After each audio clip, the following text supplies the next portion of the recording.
You know, I started the Oxford Center for Entrepreneurs basically because of my experience as an entrepreneur of growing a company nationally and then internationally. And one of the things I noticed was there was no playbook of how you actually grow and expand. You know, the benefit is, number one, you're being around like-minded people who are doing what you're doing or already have done it. This is not about networking. Networking is a bad word at the Oxford Center. What we do at the Oxford Center is say, out of the 400 and something members, here are the 7 you need to talk with to help move the revenue needle, to help move you down the field. We want to find out through your 360 profile who you should meet in the group, and also people who are not in the group, because we don't have startups in the room. We have companies that are emerging as market leaders.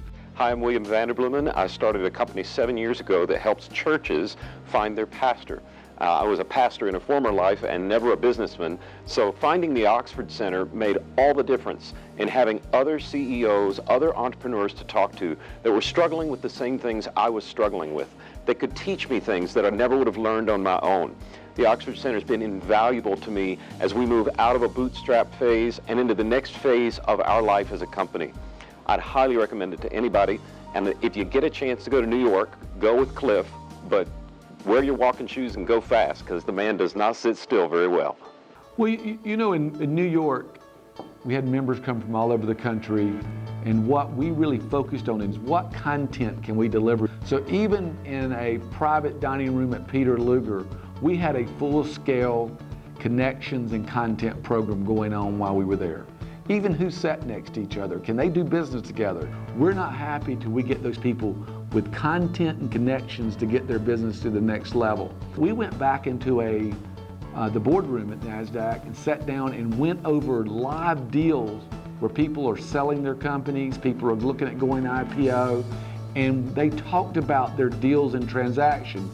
What was the best is when Mike Dendy of AMP stands up and says, you know, I'm 3 weeks away from selling, and this is how it's been, because people are learning all over the room. It's been a very exciting opportunity for me to get out of my element and get with a bunch of entrepreneurs and listen to the discussions and learn the information, and then translate that into, of course, a lot of what we do is not-for-profit work, so our elements are very, very different.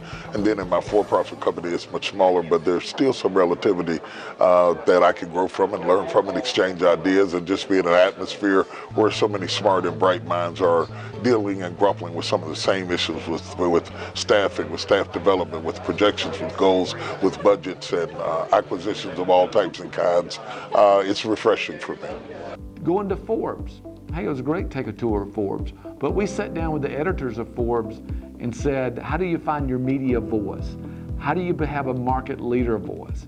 How can we partner with Forbes to have a media elevation at our companies?